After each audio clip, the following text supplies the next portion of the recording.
Okay, ಇದೀಗ ಈಶ್ವರಪ್ಪನವರು ಮಾಜಿ ಉಪಮುಖ್ಯಮಂತ್ರಿಗಳು ಕರ್ನಾಟಕ ಸರ್ಕಾರ. ಈಶ್ವರಪ್ಪನವರು ಫೋನದಲ್ಲಿದ್ದಾರೆ. ಈಶ್ವರಪ್ಪನವರೇ, LK ಅಡ್ವಾಣಿ ಅವರಿಗೆ ಒಂದು ಭಾರತ ರತ್ನ ಘೋಷಣೆ. ಯಾಕಂದರೆ ನೀವು ಅವತ್ತಿನಿಂದ ಇವತ್ತಿನ ತನಕ ಒಬ್ಬ BJP ಕಟ್ಟಾಳಾಗಿ ಒಂದು ಹಿಂದುತ್ವದ ಬಗ್ಗೆ ಮಾತು, ಹಾಗೆಯೇ ಕೇಂದ್ರದಲ್ಲಿ LK ಅಡ್ವಾಣಿ ಅಂತ ಮುತ್ಸದ್ದಿ ನಾಯಕ 96 ವರ್ಷ. ಬಹುಶಃ ನನಗನ್ಸುತ್ತೆ ನಿಮಗೆ ಈ ಹಳೇದನ್ನೆಲ್ಲ ನೆನಪಿಸ್ಕೊಂಡಾಗ ಬಹುಶಃ ಭಾವುಕರಾಗ್ಬಿಡ್ಬೋದು ಅಂತ ಅನಿಸುತ್ತೆ ನನಗೆ. ಹೆಂಗೆ ಅನಿಸ್ತಾ ಇದೆ ಈಗ ನಿಮಗೆ? ನನ್ನ ಜನ್ಮದಲ್ಲೇ ಇಂಥ ದಿನಗಳು ಬರುತ್ತೆ ಅಂತ ನಾನು ಕೂಡ ಅನ್ಕೊಂಡಿರ್ಲಿಲ್ಲ. ನಾವು ಜೀವಂತವಾಗಿ ಇರೋ ಸಂದರ್ಭದಲ್ಲೇ ಆ ಅಯೋಧ್ಯೆಯಲ್ಲಿ ರಾಮ ಮಂದಿರ ಪ್ರತಿಷ್ಠಾಪನೆ ಆಗತ್ತೆ, ಅಡ್ವಾಣಿ ಅವರು ಅಂತರ ರಥಯಾತ್ರೆ ಇವತ್ತು ಲಾಭ ಆಗತ್ತೆ ಅಂತ ಕನಸು ಕೂಡ ಕಂಡಿರ್ಲಿಲ್ಲ. ಅದು ಮೊದಲನೇದು. ಎರಡನೇದು, ನಿನ್ನೆಲ್ದ ಮೊನ್ನೆನೆ ಕಾಶಿ ವಿಶ್ವನಾಥನ ದೇವಸ್ಥಾನದಲ್ಲಿ ಪೂಜೆ ಆಗಿದ್ದನ್ನ ಕೋರ್ಟ್ ತೀರ್ಪಿನ ಪ್ರಕಾರ ಆಗಿದ್ದು ಎರಡನೇ ಆನಂದ.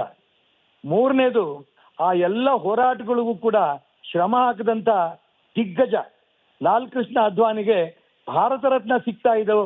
ನಿಮ್ ಟಿವಿನಲ್ಲಿ ನೋಡ್ತಾ ಇದ್ದೀನಿ ನಾನು. ಒಂದ್ ಕಡೆ ಅಡ್ವಾಣಿ ಅವ್ರ ಜೊತೆಗೆ ಮೋದಿ ಅವರು ಉಳಿದ ನಾಯಕರೆಲ್ಲ ಇರ್ತಾರೆ. ನಿಮ್ ಟಿವಿ ನೋಡ್ತಾನೆ ನಾನು ಮಾತಾಡ್ತಾ ಇದ್ದೀನಿ. ನನ್ನ ಜೀವನದಲ್ಲಿ ಇಂಥ ಒಂದು ದೃಶ್ಯವನ್ನ ನೋಡಂತ ಅವಕಾಶ ಸಿಗತ್ತೆ ಅಂತ ಖಂಡಿತ ನಾನು ಕಲ್ಪನೆ ಕೂಡ ಮಾಡಿರ್ಲಿಲ್ಲ. ನಾನು ಬದುಕಿರ್ಬೇಕಾದ್ರೆ ಈ ರೀತಿ 3 ಆನಂದಗಳನ್ನ ನಾನು ಕಾಣ್ತಾ ಇರೋದು ತುಂಬಾ ಸಂತೋಷ ಅನ್ನೋ ಮಾತನ್ನ ಈ ಸಂದರ್ಭದಲ್ಲಿ ಹೇಳಕ್ ಇಷ್ಟಪಡ್ತೇನೆ. ಈಶ್ವರಪ್ಪನ 2004ರಲ್ಲಿ BJP ಆಮೇಲೆ ಸಂಘ ಪರಿವಾರ ಒಂದು ಒತ್ತಡ ಕೂಡ ಇರುತ್ತೆ. ಅಂದರೆ 2004ರಲ್ಲಿ LK ಅಡ್ವಾಣಿ ಪ್ರಧಾನಮಂತ್ರಿ ಅಭ್ಯರ್ಥಿಯನ್ನಾಗಿ ಘೋಷಣೆ ಮಾಡೋಣ, ಚುನಾವಣೆಗೆ ಹೋಗೋಣ ಅಂತೇಳಿ. ಆಗ LK ಅಡ್ವಾಣಿ ಅವರು ಭಾಳ ಪೀಕಲ್ಲಿ ಇರ್ತಾರೆ. ಆದರೆ ಅವ್ರು ಹೇಳ್ತಾರೆ ಇಲ್ಲ, ಅಟಲ್ ಬಿಹಾರಿ ವಾಜಪೇಯಿ ಅವರೇ ಪ್ರಧಾನಮಂತ್ರಿ ಅಭ್ಯರ್ಥಿ ಅಂತೇಳಿ. ಆ ಸಂದರ್ಭದಲ್ಲಿ ನಿಮಗೆ ಹೆಂಗೆ ಅನಿಸ್ತಾ ಇತ್ತು? ನಾವೆಲ್ಲರೂ ಕೂಡ ಅಡ್ವಾಣಿ ಅವರು ನಾನಲ್ಲ ಅಟಲ್ ಬಿಹಾರಿ ವಾಜಪೇಯಿ ಮುಂದಿನ ಪ್ರಧಾನಮಂತ್ರಿ ಅಂತದನ್ನ ಅವ್ರು ಘೋಷಣೆ ಮಾಡ್ತಾರೆ ಅಂತ ಕನಸಲ್ಲೂ ನಾವು ನೆನೆಸಿರ್ಲಿಲ್ಲ. ಬಾಂಬೆಯ ಬಾಂಬೆನಲ್ಲಿ ನ್ಯಾಷನಲ್ ಕಾನ್ಫರೆನ್ಸ್ ಇದ್ದು, ದೊಡ್ಡ ಕಾನ್ಫರೆನ್ಸ್, ಶಿವಾಜಿನಗರ ಬಾಂಬೆ ದೊಡ್ಡ ಮೈದಾನ, ಲಕ್ಷಾಂತರ ಜನ ಕಾರ್ಯಕರ್ತರು ಸೇರಿದಂತ ಸಭೆ. ಎಲ್ರಿಗೂ ಕುತೂಹಲ ಇಡೀ ದೇಶದ ಜನಕ್ಕೆ, ಏನು ಅಡ್ವಾಣಿ ಪ್ರಧಾನಮಂತ್ರಿ ಆಗ್ತಾರೋ ಅಥವಾ ಅಟಲ್ಜಿ ಪ್ರಧಾನಮಂತ್ರಿ ಆಗ್ತಾರೋ ಅಂತ ಇರ್ಬೇಕಾದ್ರೆ ಅಟಲ್ಜಿ ಭಾಷಣ ಮಾಡೋಕ್ಕಿಂತ ಮುಂಚೆ ಅಡ್ವಾಣಿಯವ್ರ ಭಾಷಣಕ್ಕೆ ನಿಂತ್ಕೊಂಡ್ರು.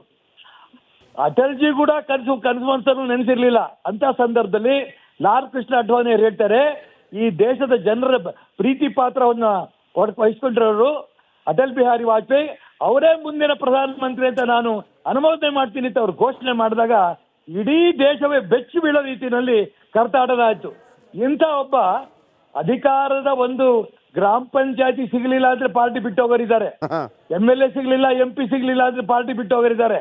ಆದ್ರೆ ಪ್ರಧಾನಮಂತ್ರಿ ಸ್ಥಾನವನ್ನು ಕೂಡ ನನಗ್ ಬೇಡ, ಅಟಲ್ಜಿ ಕೊಡಿ ಅಂತ ಹೇಳಿದಂತ ಮಹಾನುಭಾವ ಈ ಪಕ್ಷದಲ್ಲಿ ಇದ್ದಾರೆ ಅಂತ ಹೇಳಿ ಅವರೆಲ್ಲರೂ ಕೂಡ ನಮಗೆ ಮಾದರಿ ಏನಂತ ಅಂಶವನ್ನು ನಾನು ಹೇಳಕ್ ಇಷ್ಟಪಡ್ತೇನೆ.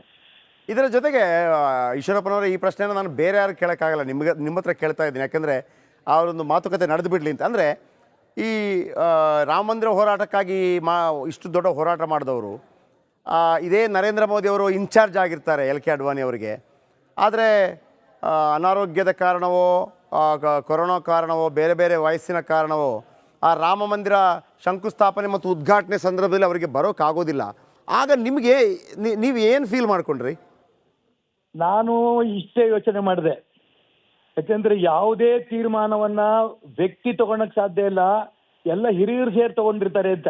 ಹಿರಿಯರು ತಗೊಂಡಿರಂತ ತೀರ್ಮಾನ ಯಾವಾಗ್ಲೂ ಸರಿ ಇರುತ್ತೆ. ಹಾಗಾಗಿ ಒಳ್ಳೇದಕ್ಕೆ ಅವ್ರು ತಗೊಂಡಿರ್ತಾರೆ ಅಂತ ನನಗಂತೂ ಅನ್ನಿಸ್ತು.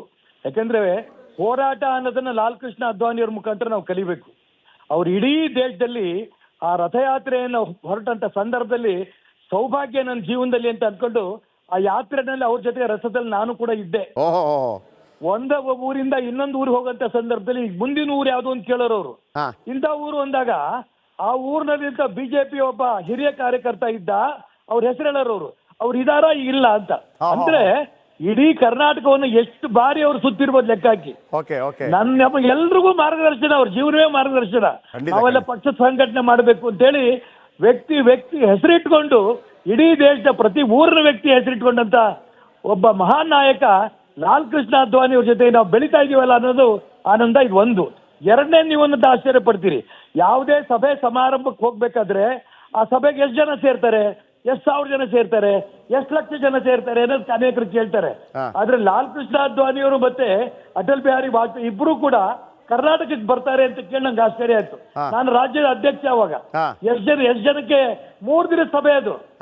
50 ಜನ ಕರ್ನಾಟಕ ರಾಜ್ಯದ ದಕ್ಷಿಣ ಭಾರತದ ಬಿಜೆಪಿಯ ಪದಾಧಿಕಾರಿಗಳ 50 ಜನದ ಸಭೆಗೆ 3 ದಿನ ಲಾಲ್ ಕೃಷ್ಣ ಅದ್ವಾನಿ ಮತ್ತೆ ಅಟಲ್ ಬಿಹಾರಿ ವಾಜಪೇಯಿ ಅವರು ನಮಗೆ ಮಾರ್ಗದರ್ಶನ ಮಾಡ್ತಾರೆ.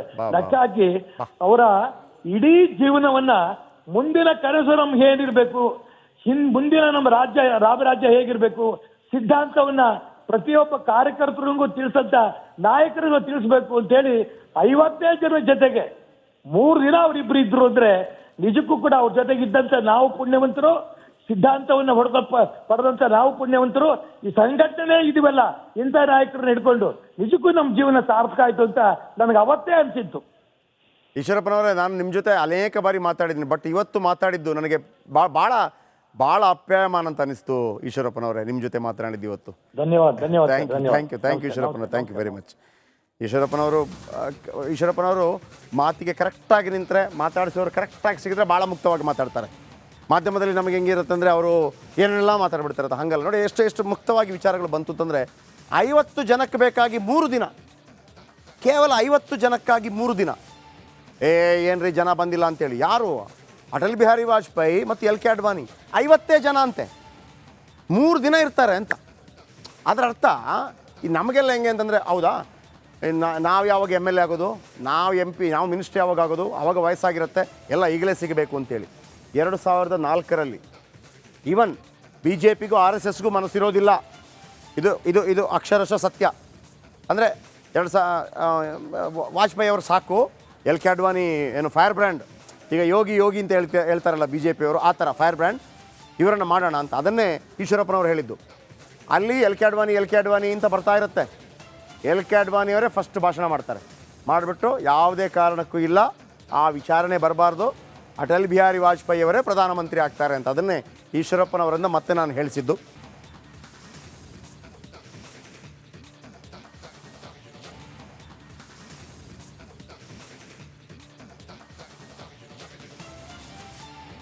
ನೋಡಿ, ಇದು ಒರಿಜಿನಲ್ ಇವತ್ತಿನ ದೃಶ್ಯಾವಳಿ.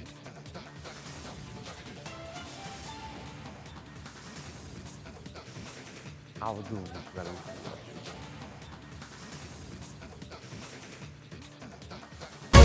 Republic world app. ಇದು ಕೇವಲ ಅಪ್ಲಿಕೇಶನ್ ಅಲ್ಲ, ಸಮಗ್ರ ಸುದ್ದಿಗಳ ಸಂಪರ್ಕ ಮಾರ್ಗಕ್ಕೆ ಕ್ರಾಂತಿಕಾರಿ ಬದಲಾವಣೆ. ರಿಪಬ್ಲಿಕ್ ವರ್ಲ್ಡ್ ಆ್ಯಪ್ ಕೇವಲ ಸುದ್ದಿ ಅಪ್ಲಿಕೇಶನ್ ಪರಿಚಯಿಸ್ತಾ ಇಲ್ಲ, ಬದಲಾಗಿ ಡಿಜಿಟಲ್ ಸುದ್ದಿ ಬಳಕೆಯ ಹೊಸ ಯುಗಕ್ಕೆ ನಾಂದಿ ಹಾಡ್ತಾ ಇದೆ. ಇದೊಂದು ಬ್ರೇಕಿಂಗ್ ನ್ಯೂಸ್, ಪ್ರಭಾವಶಾಲಿ ಕಾರ್ಯಕ್ರಮಗಳಿಗೆ ಗಟ್ಟಿಯಾದ ನ್ಯೂಸ್. ಇಲ್ಲಿ ಕೇವಲ ತಾಜಾ ಸುದ್ದಿ, ಅದರ ನೇರ ಪ್ರಸಾರ ಮತ್ತು ಚರ್ಚೆಗಳಿಗೆ ಮಾತ್ರ ಅವಕಾಶ. ರಿಪಬ್ಲಿಕ್ ವರ್ಲ್ಡ್ ಆ್ಯಪ್ ಡೌನ್ಲೋಡ್ ಮಾಡಿಕೊಳ್ಳಿ. ಗೂಗಲ್ ಪ್ಲೇಸ್ಟೋರ್ ಮತ್ತು ಆಪಲ್ ಆ್ಯಪ್ ಸ್ಟೋರ್ನಲ್ಲಿ ಲಭ್ಯವಿದೆ.